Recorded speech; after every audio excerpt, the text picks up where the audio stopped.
insyaallah. Allahumma shalli ala sayyidina Muhammad wa sallam. Allahumma shalli ala sayyidina Allahumma shalli ala sayyidina Muhammad.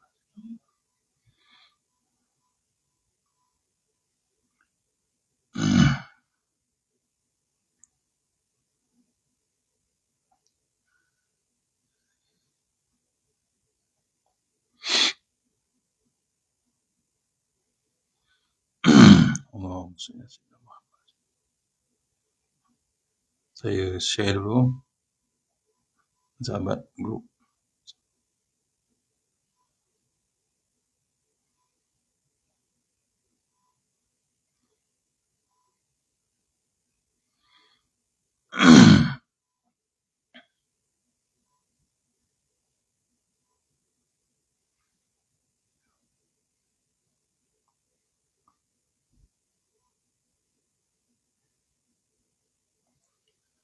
Insyaallah.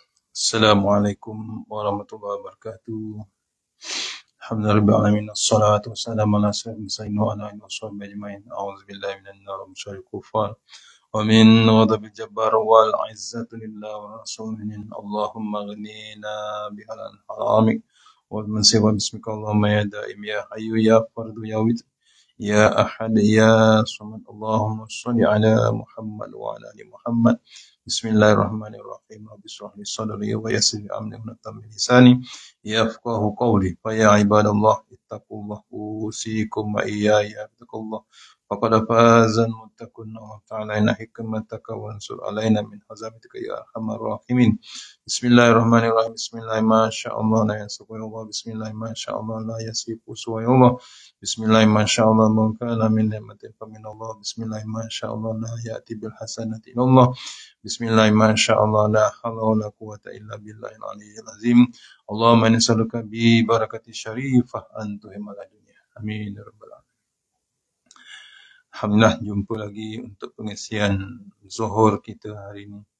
Mudah-mudahan pengisian yang sebentar ini dapat kita bawa menghadap Allah Subhanahu wa taala insyaallah.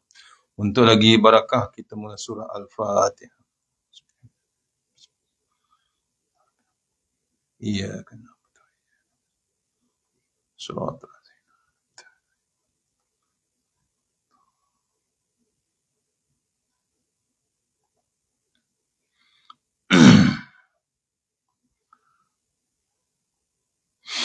InsyaAllah kita masih lagi dalam kitab Tanbihul Ghafilin. Muka surat 13 masih lagi dalam bab ikhlas ya. InsyaAllah bab ikhlas masih lagi tak sudah. Dan sebelum itu kita ucapkan selamat Hari Raya Aidil Adha. Ma'azibatin. Mudah-mudahan jumpa lagi hari kurban yang akan datang insyaAllah. Hari ini masih lagi ada kurban lagi sampai asar. Ya, insyaAllah. Tapi belum bahasa insyaAllah. Okey, kita terus pada kitab.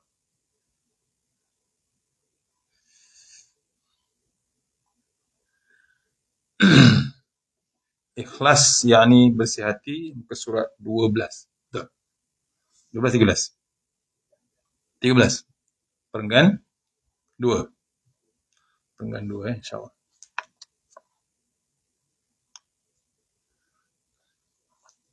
Tengok Auf bin Abdullah, betul ya? Auf bin Abdullah berkata, orang-orang ahli khair satu sama lain berpesan 3 kalimat. Siapa yang beramal untuk akhirat, maka Allah akan mencukupkan urusan dunianya. Dan siapa yang memperbaiki hubungan dengan Allah, maka Allah akan memperbaiki hubungannya dengan manusia. Dan siapa yang memperbaiki hatinya, maka Allah akan memperbaiki zahirnya. Ya, sahabat ni berkata, orang-orang yang hebat, ya, orang yang selamat, khair, ya, syukur dengan yang lain, berpesan. Ya, dia macam wasiat lah. Ya, nasihat kita, apa dia yang pertama? Siapa yang beramal untuk akhirat, maka Allah akan cukupkan urusan dunia. Ini sama macam Tuan Guru Datuk Ismail Kamus.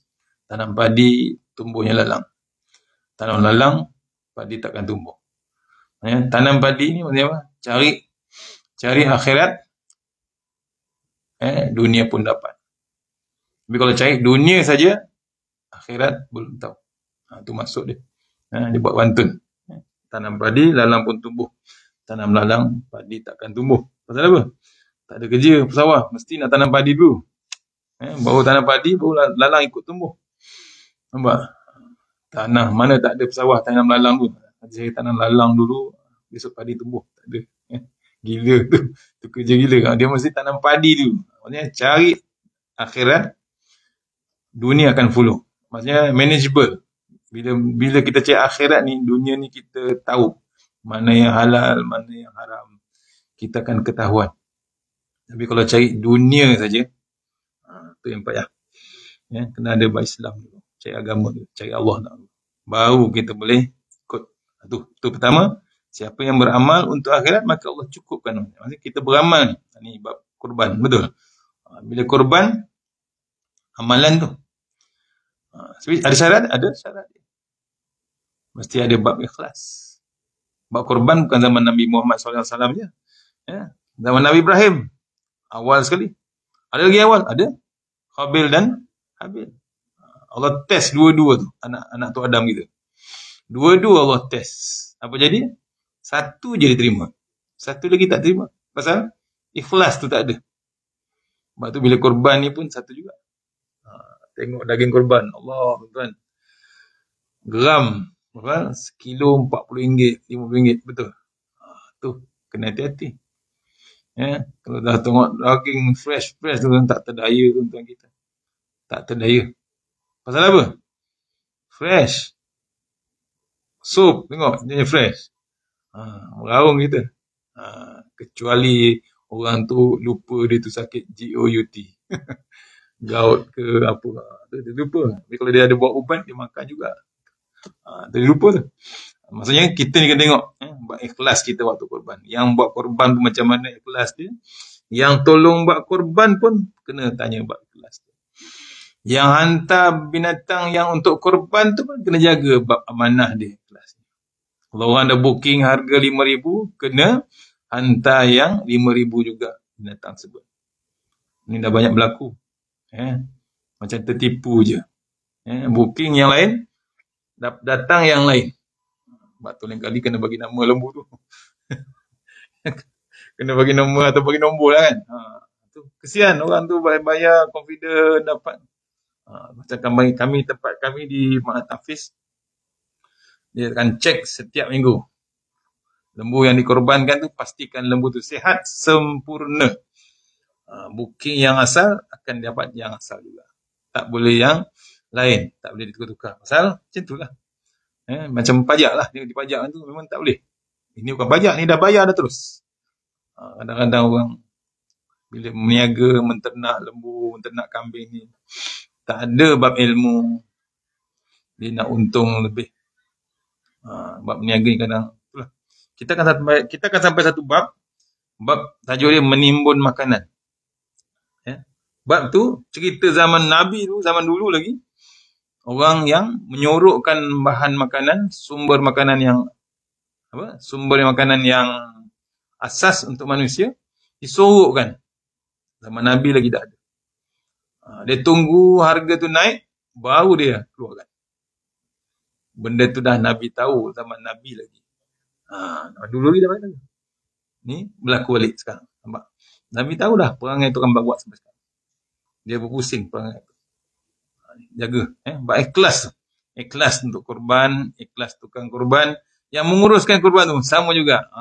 Dia kadang-kadang nak ambil upah ke, ambil apa. Hati-hati. Kadang-kadang kita tak buat korban, tapi kita nak korbankan tenaga kita. Kita nak dapat pahala juga, tapi nak buat korban tak mampu. Kita uruskan korban tu. Pun kena hati-hati buat ikhlas kita. Jangan dibuking-buking kepala ke, ekor ke, jangan dibuking. Itu bukan hak kita. Hak pengurusan. Hati-hati sikit. Kena jaga sikit. Tu. Bab cukupkan dunia. Cukupkan akhirat, dunia pun cukup. Yang kedua, siapa yang memperbaiki hubungannya dengan Allah, maka Allah akan memperbaiki hubungannya dengan sesama manusia. Jaga Allah Ta'ala, dia akan jaga kita. Nampak? Allah jaga kita.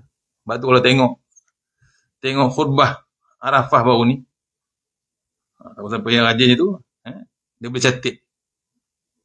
Yang saya catat ni pada Ustaz Fazrul, yang catat pada Ustaz Basit, khutbah di sana. Ada lebih kurang dalam 21 poin dicatatkan. Kenapa kita di Arafah? Sebab tu, ini kaitan dengan kita punya perenggan ni. Hubungan kita dengan Allah Ta'ala, maka Allah baiki. Allah akan baiki hubungan kita dengan sesama manusia. Ya. Maksudnya, maka siapa yang perbaiki hatinya, maka Allah akan baiki zahirnya. Ini kaitan dengan Arafah. Dan Arafah ni tempat hebat. Hari itu pun hari yang hebat. Pasal hari Arafah, tengok. Dalam khutbah ni, ya, mengapa kat hari Arafah? Pasal Allah mahu kita dilihat di bumi Arafah. As evidence. Sebagai bukti. Ya, sebagai bukti kita ada di Arafah. Allah tunggu kita sana. Besok akan disoal kiamat. Pernah di Arafah? Kita ada di Arafah.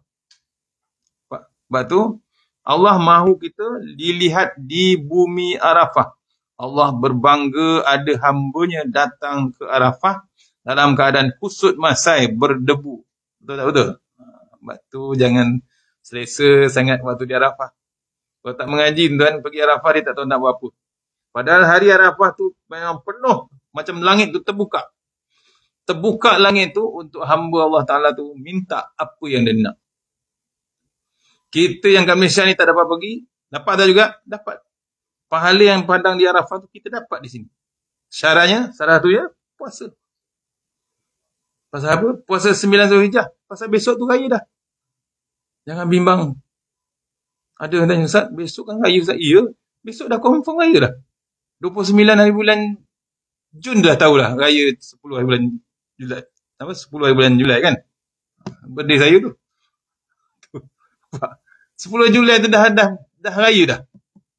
Tak ada nak raya mengejut dah. Mana ada was-was lagi dah. Tak ada 50-50. Nampak? Ni kadang-kadang orang saya tanda. Hati tanda buat puasa. Padahal boleh makan besok berapa ekor lembu nak makan-makan. Dah. Bukan orang potong seekor lembu. Ni mak tahfiz saya 100 ekor. Lebih pada 100 ekor. Di Kajang saja 61 ekor. Cuba imagine. Kat masjid paling tinggi pun 25, 30, 10, 11. Kami uruskan 140 ekor. Bayangkan macam mana rupa kepala lembu. anak saya ambil gambar dia dalam Facebook. Saya ambil gambar kepala lembu tu bersusun. Macam-macam senyum ada lembu. Kena sembelih lah. 140 ekor. Satu hari siap. Bak lajunya. Pasal semua bersatu padu. Satu hari. Tapi tengah malam siap. Pasal kita nak buat bukan terus bagi je. Kita kena packing. Pasal sebahagian tu memang untuk anak tahfiz. Untuk stok dia punya makanan setahun punya makanan dia, daging. Dia tak benarkan daging dia dua. Tulang dia dah dikira. Satu pelajar berapa gram dia akan makan dalam masa seminggu. Detail. Orang Turki ni lain cerita sikit. Memang terperinci. Tu. Cara timbang dia macam mana. Kita bantulah mak bapak, anak-anak yang ditahfiz. Kita bantu. Macam PIBG lah. Tapi dia memang komitmen. Satu grup masak untuk orang yang bekerja buat lapar apa, masak makanan. Di mata tahfiz ni dia memang mendidik kita supaya memperbanyakkan khidmat, memperbanyakkan infak. Dia tak keluar modal langsung. Ini keluar modal untuk pentadbiran ni lah. Kita sebagai family, kita memang kita offer jadi khadam. Dia punya konsepnya tu. Khadam untuk pondok tersebut. Walaupun ada yang jadi khadam tu bukan ada anak pun situ. Join juga. Boleh. Dia bukan nak dapat duit kan. Nak dapat apa? Saham di sana. Nampak? Pasal dia nak dekat dengan Allah. Lepas tu bila kurban ni pun, tujuan kurban apa? Untuk kita dekat dengan Allah Ta'ala. Diampunkan dosa kita. Once sembelih tu, sembelih darah tu nak menitik, sebelum darah tu menitik kat tanah, dah diampunkan dosa kita. Ulama beritahu. Itu baru satu bahagian. Kalau satu ekor, macam ni. Allah tuan, dahsyat. Ya, semua berkesama. Dia tak ada fikir penat ke, tak ada fikir. Dah habis selesai, komplit semua cukup, baru kita fikir nak buat penat. Tapi meriah. Jauh beza masjid, surau lain. Ya. Lepas tu dia punya kesempurnaan tu kena jaga. Lembu yang nak disembelih tu memang complete set. Memang cantik punya. Tak dibenarkan lembu yang kita order elok cantik, tiba-tiba datang model lain tak. Model yang kita order tu, tak datang pula dia. Sibuk lah jadi model tempat lain. Bahaya tu. Elok cantik, pinggang elok cantik, semua elok, 36, 30, 36, 30. Tiba-tiba datang, 25 je. 20 je. Pinggang tu 20 je. Dapat apa perut dia? Tak boleh lah. Pasal amanah penternak tu satu hal. Ilmu tak ada. Pasal dia fikir bab untung. Kita kena keras. Pasal kita nak bagi makan budak-budak tafis. Kita nak jalankan apa yang Nabi Ibrahim buat, apa yang Nabi Muhammad SAW buat. Kena sempurna. Tak boleh dibiarkan. Kena ajar juga penternak ni, yang pengembala ataupun yang menjual lembu ni. Tu kena buat macam tu. Kita kena keras. Pasal kita bayar fresh, kita kena dapat fresh. Tu. Sebab tu boleh balik bahagian seorang-seorang dapat bahagian. Ya, bahagian dapat peserta dapat bahagian ni, upah lain. Yang tukang tolong dapat 2 kilo, 3 kilo. Yang peserta dapat bahagian dia. Tak lambat dapat semua. Kadang-kadang dia tak nak bayar semua, dia ambil sikit sekilo. Dia ikut Rasulullah. Pasal Nabi ambil segenggam ni. Dia tak ada gram, tak ada kilogram. Zaman Nabi buat korban seekor ke, satu bahagian ke, dia akan ambil segenggam saja. Kita berapa genggam? Tu kena. Kecuali orang bagi-bagi betul. Tu orang kita tak ada. Saya macam-macam orang bagi, tak teraya. Pak sebagi orang balik. Pak kena habiskan awal. Tu pentingnya. Bab kita punya bab kurban. Siapa nak join esok boleh. Memang meriah. Nanti saya share gambar. Macam bukit daging lembu. 100 ekor macam bukit. Dia punya urusan tu kena sistematik lah. Jaga macam mana. Jaga urusan nak packing, nak hantar ke frozen. Siap. Semua dah siap untuk kita jalankan. Kalau tidak membazir, busuk sana, busuk sini. Tu berlaku. Okey, tu pertama. Bila kita pergi Arafah, cerita tadi, Allah bangga orang yang ada dekat Arafah. Kalau kita puasa, Allah suka tak? Allah. Lagilah Allah suka. Betul? Dah tak dapat pergi tapi suka. Kenapa? Kita nak doa. Bila kita doa, ya Allah, aku nak ke Mekah tahun depan, ya Allah. Takkanlah kita puasa ni Allah tak dengar kan? Doa hati kita ni walaupun tak keluar mulut. Bila tengah puasa kita berdoa, hati tu merayu ke Allah Ta'ala. Takkan Allah tak dengar kan? Malaikat confirm tak dengar. Yang cantik kiri kanan ni dia tak dengar. Tapi yang dalam ni, Allah dengar benar. Allah dengar. Sebab tu jangan berhenti doa. Apalagi bulan hari Arafah tu. Apalagi hari Jumaat. Kan saya cerita dia seorang, lepas saya kuliah subuh tu, betul Ustaz? No need register tabung haji. Pasal apa? Dia tak berhenti doa. Bila dia berdoa, dia suami isteri dapat pula posting di Jeddah. Pergi pula ke Mekah. Sampai tanah situ. Dia memang niat dia bukan nak kerja sebenarnya. Kalau dapat kerja, aku nak ke Mekah. Aku nak haji. Dapat dipilih oleh kerajaan Saudi. Jadi jemputan. Salah seorang satu peserta. Suami isteri buat tu. Kami tak register pun. Tak sempat register pun haji. Rezeki. Allah pilih. Pasal apa? Rupanya dia ni walaupun dia designer. Tapi dia tak berhenti angkat tangan doa. Sampai dia Mekah turun kapal terbang. Dia sujud atas lantai kapal terbang. Lantai apa? Lantai landasan kapal terbang. Sujud. Bersyukur dia sampai dekat tanah haram. Sampai sana terus tak berhenti doa. Kerja-kerja. Akhirnya Allah pilih tak? Pilih. Tak payah register dah tabung haji. Balik dah pergi haji, baru dia pergi register haji. Nampak kan? Takkan Allah tak dengar. Maksudnya tak semestinya kita kena bergantung dengan Allah Ta'ala. Kita kena bergantung. Qul huwallahu ahad, Allahu samad. Tempat bergantung kita dengan Allah Subhanahu Wa Ta'ala. Yang kedua, tu bila kita di padang Arafah tu kan, kita sebenarnya minta. Kita datang ke Arafah tu mohon keampunan. Ini poin daripada padang Arafah itu, kubah hari Arafah. Ya. Pasal apa? Kita nak bagi tahu Allah Ta'ala, kita minta ampun. Kita dah datang di Arafah. Pasal apa? Besok jadi bukti waktu kita di padang mahsyar. Sebab tu orang pergi Mekah, pergi haji ni kena tahu ilmu tu. Ya, bukan saja pergi Mekah tu, pergi Mekah tu sebenarnya pergi mati. Konsep dia sama. Pergi Mekah kain ihram warna putih. Pergi mati pakai kain kafan putih. Ada orang pergi pakai ihram pakai warna batik, ada. Ada tak nampak dalam TV? Seorang tu, saya daripada Kelantan, saya nak pakai kain batik. Ada? Tak ada, tuan-tuan. Semua putih, standardized. Tan Sri ke, Datuk Sri ke, Raja ke, Tengku ke, pakai ihram warna putih. Tak ada jahitan. Kalau pakai yang berjahit, memang tak jadi. Tak sah. Sebab dolai, betul? Tu kena pakai betul-betul. Pakai ihram putih. Maksudnya mati. Maksudnya kita datang beritahu Allah Ta'ala, kita datang, kita nak minta ampun. Pasal apa? Banyak sangat dosa kita. Minta ampun kepada Allah Ta'ala.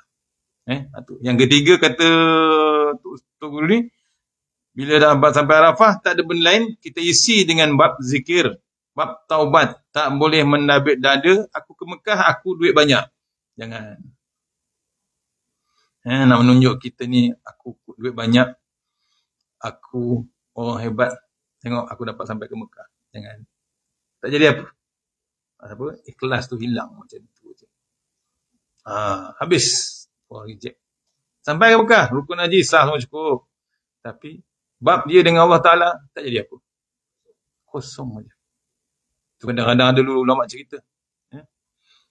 Orang yang tak ke Mekah tu tapi dia nak pergi Mekah tapi tak jadi pasal dia nak tolong mak dia sakit ke apa, dia uruskan mak sakit, dia tak ke Mekah. Memang dah simpan duit tu untuk ke Mekah tapi tak jadi pasal mak dia sakit. Kawan semua pergi Mekah, rupanya tak ada pahala pun.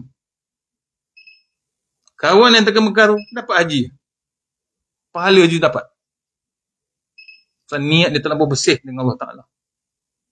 Yang pergi tu beribu-ribu tak diterima punya. Malaikat tulis tak ada apa. Tu hati-hati kita. Sebab tu bab ikhlas kita jaga. Yang keempat, yang ketiga, yang keempat, bila kita dipilih, tanda kita syukur. Kita sampai kepada Arafah tu, terpilih kita, bersyukur. Bila bersyukur ni, jangan berhenti bab ibadat kita. Tasbih kita, tahlil kita, tahmid kita, talbiah kita, jangan berhenti. Sebab tu bila dapat ke Mekah ni bersyukur. Boleh sujud terus. Apa? Syukur Allah pilih kita. Orang lain tak terpilih. Ini 14,000 pergi. Bersyukur sepatutnya bersyukur. Orang lain tahu. Orang lain tahu dah berapa kali pergi. Dah 2 kali PKP pun tak dapat juga. Sebab ni ada yang baru balik umrah, dapat lagi pergi. Bukan nak cakap nak ngantar juga kan. Baru balik umrah, pergi lagi balik. Rezeki dia, rezeki. Allah pilih dia. Sebab tu bila dia pilih, bersyukur dia. Kita jangan dengki pasal kita ada masa kita. Sebab tu kita pun jangan bimbang. Bila kita doa, orang putih kata once kita doa, sebenarnya Allah dah izinkan kita. Bila Allah lepaskan lidah kita berdoa, sebenarnya dah dapat dah. Tunggu masa. Macam tadi lah. Tak register pun. Dapat juga. Tu kena renung kita. Sebab tu. Yang kelima. Bila jadi tetamu Allah Ta'ala, tuan-tuan. Tetamu Allah Ta'ala, tetamu depan Kaabah tu. Tetamu depan Nabawi, Masjid Nabawi. Depan makam Rasulullah. Depan di padang Arafah lagi. Tetamu Allah Ta'ala tu. Maksudnya apa? Bila jadi tetamu, kena jaga adab. Jangan tak beradab. Apa maksudnya? Adab tu apa? Tetamu Allah Ta'ala ada SOP dia. Bukan konvik je. Kita dengan konvik SOP hebat. Betul? Dengan Allah Ta'ala SOP kita macam mana? Itu yang Allah balun kita macam-macam sekarang ni. SOP dia apa? bab rukun, bab wajib, bab larangan. Ada tak? Contohnya pakai kain ihram. Ada tak larangan dia? Ada. Ada rukun dia, ada bab wajib dia. Macam-macam tuan. Itu SOP Allah Ta'ala. Waktu jadi ke Mekah, kita ada bab patuh pada Allah Ta'ala. Itu. Ya? Kita kena ada adab. Kemudian, bila duduk situ, ada kemah, betul? Batu bila duduk dalam kemah tu kan, apa dia kata? Kemah tu dah jadi tarbiyah kita besok. Mentarbiyah kita, pasal apa? Dengan pakaian putih kita. Kemah tu. Besok di Padang Mahsyar, tak ada kemah tu kan? Tak ada kemah. Pakaian, langsung tak ada. Ini ada juga kemah, ada kat pakaian. Siap kipas, siap ada kapet, betul? Yang tunjuk ada tempat tidur, memang cukup. Allah, mewah kita, mewah. Air zam-zam lagi. Ada kipas, siap ada kipas wap lagi. Selesa. Habis silap. Kalau dia duduk selesa, lolap, dia kerja tidur. Kat Malaysia tidur, kamu kan tidur. Kat Padang Arafah yang panas tu pun tidur juga. Tak ada apa-apa lah. Pasal apa? Dia tak nak angkat doa. Padahal hari tu, hari terbukanya langit untuk kita berdoa. Kita sini pun dapat doa. Kenapa di Mekah lagi tak buat? Tu jaga. Bab pergi Padang Arafah, ya, kena tarbiyah. Pakaian putih tu salah satunya. Untuk tarbiyah kita calon-calon jenazah. Tak ada lain. Kain kafan tu putih. Kain ihram pun putih. Kita kadang baru orang mati, baru ada kain ihram, kain kafan, betul? Tuan kena tengok ulama Turki tu. Dulu-dulunya ulama Turki, serban tu besar. Pernah tengok gambar-gambar lama? Besar-besar serban. Ingatkan kain serban berapa elok? Itu bukan kain serban, itu kain kafan. Dia punya tarbiyah pada ulama situ. Ulama tu sendiri tarbiyah diri ni dengan serban tu. Dia ingatkan kain kafan kat kepala tuan-tuan. Bila-bila masa akan digulung gitu. Kita larat pakai kain kafan tu ikat pusing kepala. Jangan main tuan. Kena kutuk adalah betul. Nampak dia punya hebat nak tarbiyah. Sama kan ni Padang Arafah, ya. Kemudian yang ketujuh, haji banyak bentuk amali dan tak nampak rahsia. Yang penting menunjukkan kepatuhan kita. Sebab tu bila pergi haji, balik aja dia lagi taat dengan Allah Ta'ala. Lagi hebat di masjid, lagi hebat di surau, lagi hebat di musolla. Bukan lagi hebat di rumah, tuan-tuan. Ni kadang-kadang ada perangai dulu, balik haji 40 hari tak keluar. Dia takut apa tak tahu. Rupanya takut jadi imam. Dia orang dah tahu dah pakai dia balik haji kan pakai jubah putih, pakai serban, sokok putih.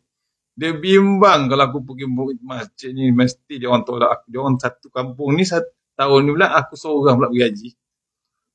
Tak keluar. Kenapa haji? 40 hari tak boleh keluar dia kata.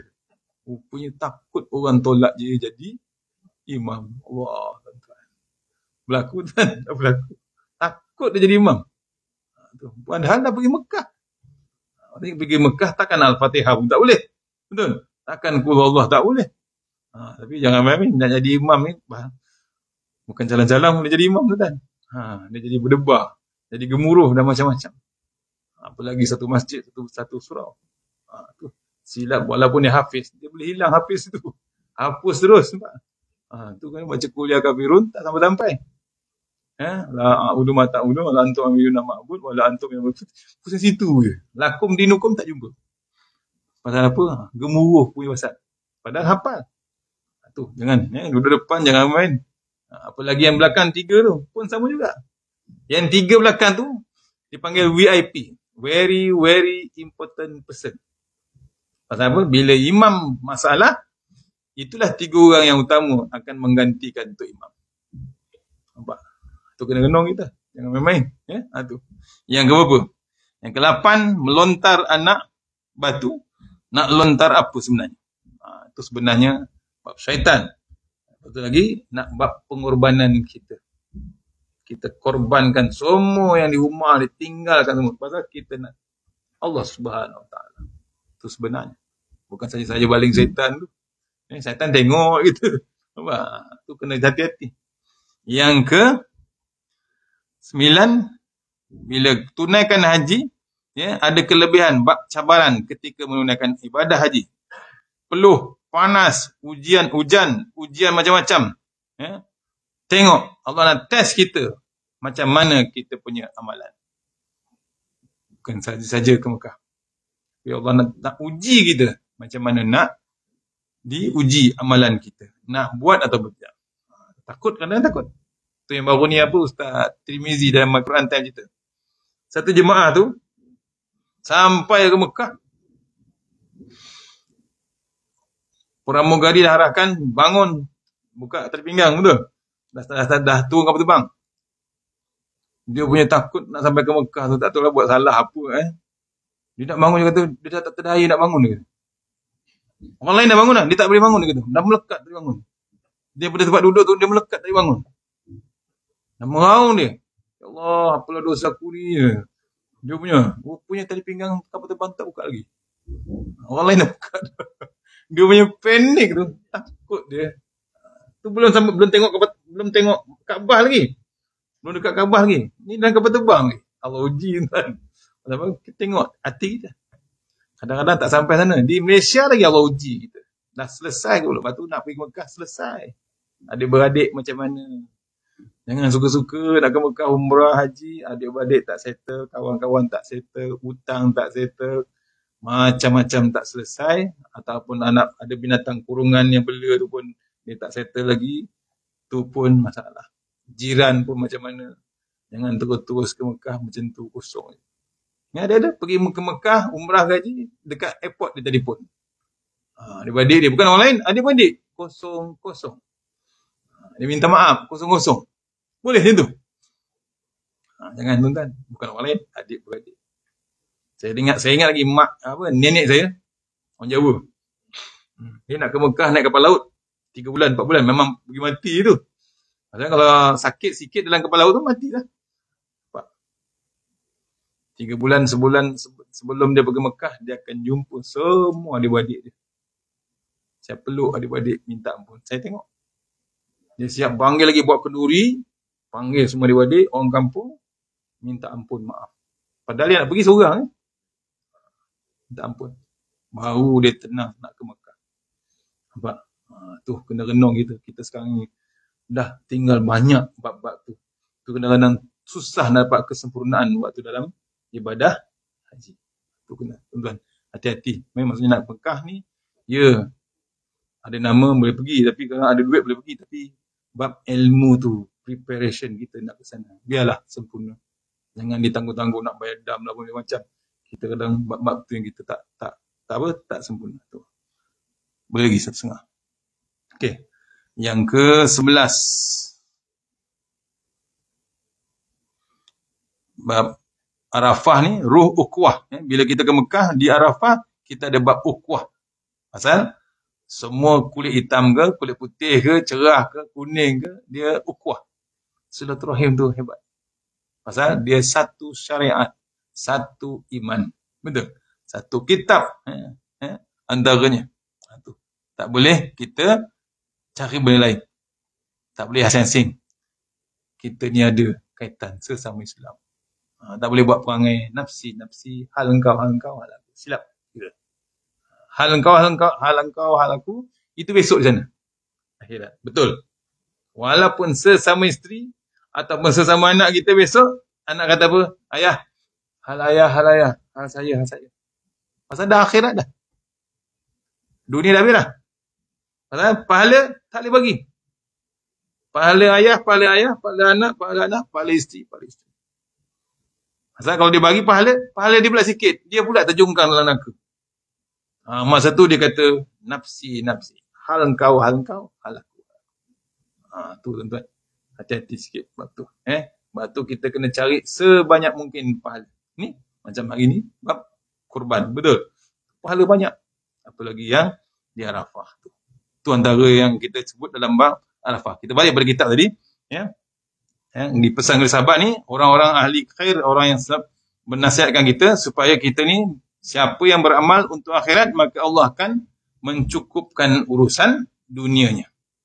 Bab akhirat, kita dicukupkan. Jangan bimbang. Ni kadang-kadang nak buat korban, takut duit. Betul? Bimbang duit. Tapi beli mercun boleh pula. Beli baju raya boleh pula. Nampak? Beli duit, beli kurban setahun sekali, tuan-tuan. kurban setahun sekali. Saya bagi contoh tuan, Muslimat Bandar Bukit Puchong. Baru ni 3 ekor dia lock. 3 ekor, 21 bahagian. Bila hari kurban tu, dia terpaksa datang dengan hilap, 4-wheel drive, untuk bawa tiap-tiap bahagian tu.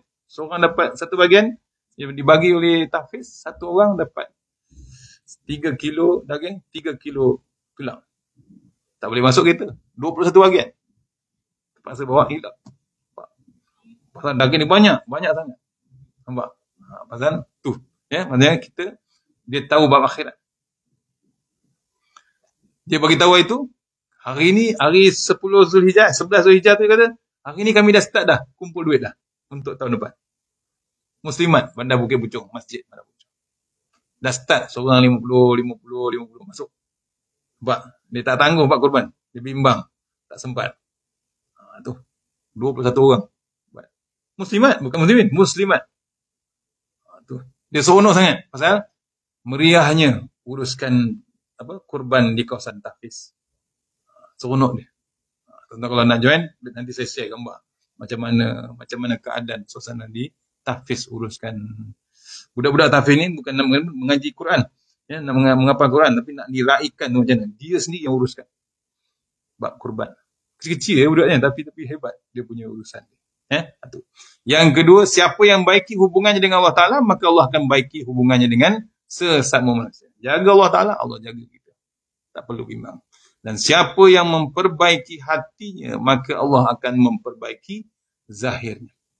Hatinya kalau kita jaga, zahir akan terkeluar bab yang terbaik. Menjaga hati. Hati sebab tu hati kita ni kena tazkirah. Selalukan tazkirah. Pasal apa? Pasal hati kita ni tempat jatuhnya pandangan Allah. Allah tengok kita nak jemaah ke tidak, nak ke surau ke tidak, nak kurban ke tidak, nak berjemaah 5 waktu tidak, nak sembahyang ke masjid ataupun tidak, nak sembahyang rumah ke tidak. Tu. Allah tengok kita. Nakkan Islam tidak, nak sayangkan Nabi tidak, nak sayangkan kitab ataupun tidak, nak sayangkan Al-Quran tidak. Allah tengok hati kita.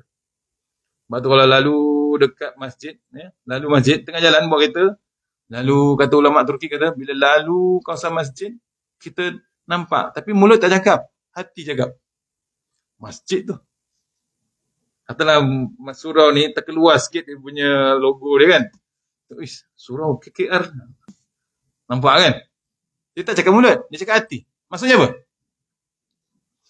Maksudnya, ulama Turki kata, dia tafsirkan, bila nampak macam tu, maksudnya apa? Allah panggil kita sebenarnya. Datanglah surau, datanglah masjid. Sujudlah dengan aku. Itu sebenarnya. Tapi kadang-kadang kita ego, sombong.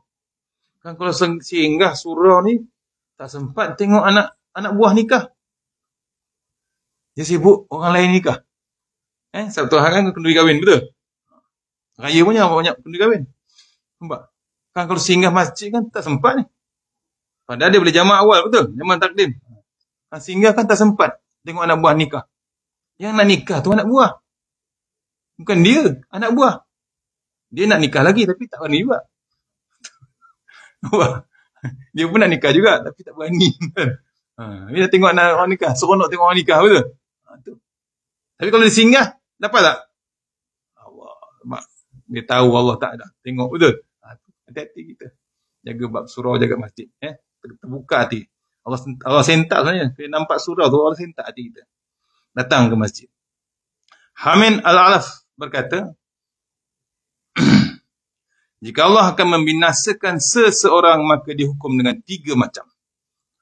Bila Allah nak binasakan seseorang ni, siapa? Akan dibagi hukuman dengan 3 macam.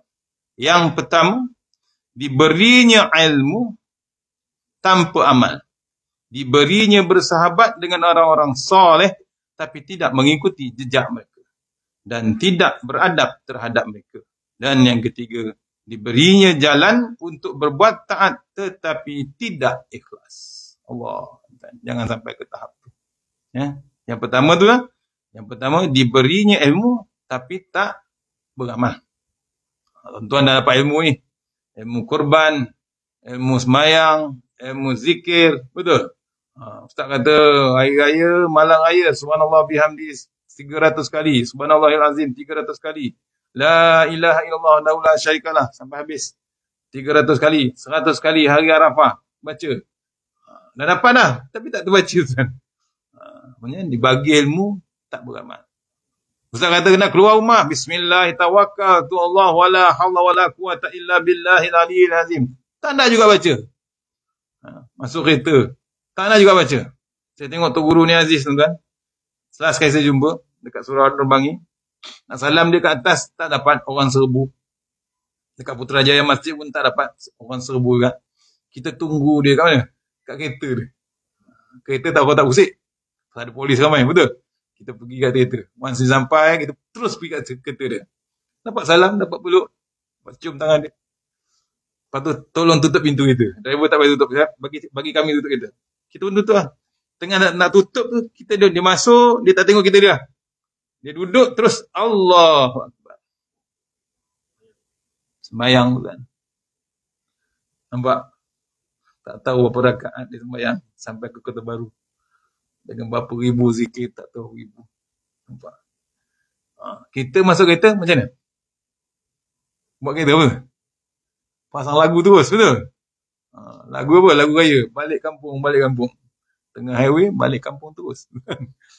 Tu bukan tak baca doa, baca zikir dia. Dia dengan sembahyang, dengan doa dia. Lepas tu masuk kereta, baca doa. Alhamdulillahillazi sakhkhara lana. Betul? Mesti syukur ada kenderaan. Betul, satu doa lagi, itu doa naik kenderaan. Ada satu doa lagi, bismillahirrahmanirrahim wa mursaha inna rabbi laghafurur rahim. Silap saya surah Taubah. Tu doa kedua. Yang ketiga, bismillahirrahmanirrahim wala haula wala quwata illa billahil aliyil. 3 doa. Tekan minyak 180. Sampai tak? Sampailah. Maksudnya yakin. Allah jaga. Kalau kena tangkap gambar juga Ustaz, kena belajar tajwid balik. Kena datang surau. Salah baca lah tu. Kata tu guru, dia tak baca. Dia tak baca betul tajwid dia. Kena mengaji lah. Tajwid tak betul. Tak sampai kau dah Allah. Nampak? 3 doa. Tak payah kita bimbang. Sampai. Selamat. Jam Ustaz. Baca lagi zikir. La salaha min dunillahi. Selalu dalam TV Oasis. Betul? Ustaz Zul baca. Itulah zikir dia. Dulu kami daripada Kampung Baru tu, Masjid Kampung Baru tu. Sini, dekat sini kan? Masjid Kampung Baru yang baru sekarang kan? Dulu masjid lama. Kami duduk kat Bahrul Mazi, duduk kat Datuk Ismail Gamus. Dekat nak maghrib, pukul 6.30, hujan lebat. KL kalau hujan lebat, apa jadi tuan? Jam. Saya tanya Tok Guru, Tok, Ustaz, dah 6.30 Ustaz, macam mana ni? Tok Datuk Ismail Gamus kan, bertenang, gitu kan. Dia suka bertenang. Nanti masuk kereta, baca laisalah min dunillahi. Masuk kereta, semua baca. Diarahkan, baca. Apa jadi tuan? Sampai tak? Sampai. Sampai kat Kuang tu, Kuang. Nak lepas jalan tu satu semaya, satu hal, betul? Masuk jalan Salam Bas, jalan highway Jalan Utara tu satu hal. Terus pergi ke Kuang tu, berapa jauh tu? Punya laju kereta tu. Bukan van biasa pun, bukan dulu mana ada MPV. Tahun 2008 mana belum famous lagi MPV. Kita baca zikir tu. Jumpa traffic light, tak ada colour lain tu. Hijau je. Kita tak perasan. Rupanya terus. Traffic light tu automatik tukar hijau terus. Kita tak perasan. Jalan. Tahu-tahu sampai azan dah di Kuang. Cukup masa maghrib. Allahu Akbar. Nampak ulama punya penangan tu kan. Dia punya zikir, dia punya doa, dia arahkan anak murid semua baca. Kita kalau kita, tu dia ubat dia. Jam. Baca zikir. Jangan nak marah, siap selfie pula. Taklah selfie marah pula tengah jam ni. Tiap tahun raya jam. Kali bawa lah roti betul. Itu marah, janganlah marah. Kadang-kadang kita marah ni tak perasan Allah uji kita. Tengah jam betul. Marah. Jangan. Barang naik, marah lagi. Semua. Yang pening kepala pakai minyak cakapak. Minyak cakapak pun naik. Lagi pening kepala tuan. Tu. Minyak cakapak tu untuk pening kepala betul. Nak beli tu pening kepala lagi. Jangan marah. Pasal apa jangan marah? Pasal kita dengan Allah Ta'ala jauh. Pasal tu Allah uji lagi. Ini yang terbaru. Harga sawit jatuh. Betul? Allah terduduk tuan. Dulu biasa dapat 10,000 2 minggu. 1,400, 1,500 1 tan. Betul? Sekarang Allah bagi sekarang jatuh berapa? Separuh Separuh. Separuh. Itu. Nak beritahu kita hati-hati dengan Allah Ta'ala. Jangan jauh kita dengan Allah Subhanahu Wa Ta'ala. Ni, bab kurban ni kita dekat dengan Allah Subhanahu Wa Ta'ala. Lagi kan? Habis dah. InsyaAllah. Bab tu. Jaga bab ilmu kita. Dapat ilmu, amal. Diberi yang bersahabat dengan orang-orang soleh, tapi tidak ikut jejak mereka dan tidak beradab terhadap mereka. Dapat jumpa tuan guru, orang soleh ni, jangan lepas peluang. Kata Datuk Ismail Kamus, jangan lekang 7 hari. Jangan lekang 7 hari.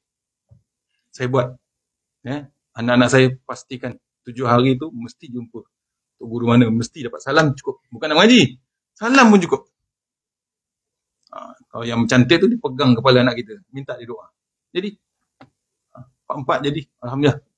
Anak saya 4 orang habis. Quran 30 juzuk. Apa? Tuan Guru Arundin, Tuan Guru Datuk Ismail Kamus. Semua doakan. Akhirnya 4 habis. Ni baru ni bawa balik. Alhamdulillah. Berkat doa tuan-tuan, 2 orang lagi balik. Habislah kitab Istanbul. 2 tahun PKP, 3 tahun. Tak balik-balik tuan-tuan. Tapi alhamdulillah, sebelum raya tu dah balik dah. Semua dah balik. Selesai. Quran pun selesai, kitab pun selesai. Nampak? Maksudnya kesan yang kita, ini pengalaman saya. Kesan daripada dengan tuan guru, habis Quran. Bukan senang tuan nak jaga bab Quran ni. Nak hafal Quran ni, nak didik anak ni. Dengan zaman-zaman handphone kan ni. Allah, tuan jangan main. Ada orang mengadu. Ustaz, macam mana anak hafal Quran, handphone tak berhenti? Macam mana? Tu. Payah kan? Memang payah. Zaman. Tak boleh buat apa dah. Zaman dia dah. Zaman kita, zaman lastik. Betul? Zaman lastik. Zaman apa? Main tutup botol. Tu zaman kita dulu. Betul? Tu. Ni zaman dia main touchscreen je. Ni zaman ni. Allah, tuan-tuan. Tak dilarang. Dia terus beriman. Beriman. Bangunnya mana? Handphone mana handphone? Bukan anak. Bapa dia. Handphone mana handphone? Cuba sorok handphone dia.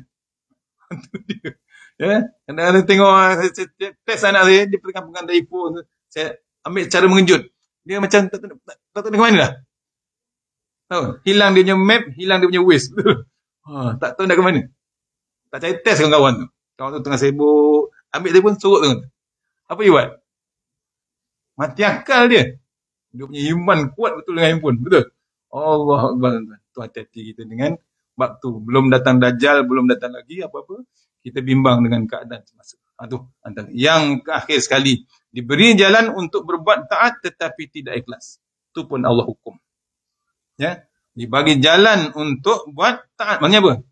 Buat ibadah tapi tidak ikhlas. Rosak. Contohnya buat korban. Kalau tak ikhlas, sorry. Boleh makan daging sedap? Yes, makan sedap, fresh. Tapi dengan Allah Ta'ala, tak ada apa. Zero. Kita ingatkan banyak pahala kita. Walaupun berekor-ekor dia korbankan lembu, tapi dengan niat lain bukan Allah Ta'ala. Jadi cerita Khabil dan Habil. Cuba tengok Nabi Ibrahim AS dengan anaknya Nabi Ismail. Dua-dua hebat tuan-tuan. Tengok Nabi Ibrahim didik anaknya Nabi Ismail.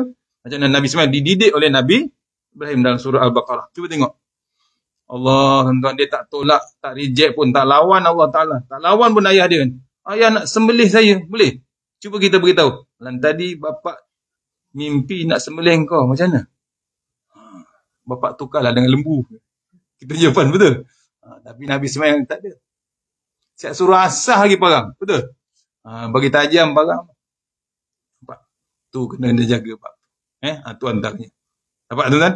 Tu tiga benda yang Allah akan binasakan asal kita tak ikut. Kita tak buat apa yang diberikan. 3 macam Allah akan binasakan. Pertama, dapat ilmu. Kedua, dapat bersahabat dengan orang soleh. Dan ketiga, dapat jalan untuk buat taat tapi tidak ikhlas. Kita masih lagi bab ikhlas, tuan-tuan. Tak habis lagi. InsyaAllah. Kita sambung akan datang. Bab ikhlas. Ada lagi 2 muka surat kot. InsyaAllah. 2 muka surat. InsyaAllah. Yang terbaik datangnya daripada Allah Ta'ala. Yang lemah daripada saya sendiri. Kita sudah yang surah Al-Fatihah. Iya.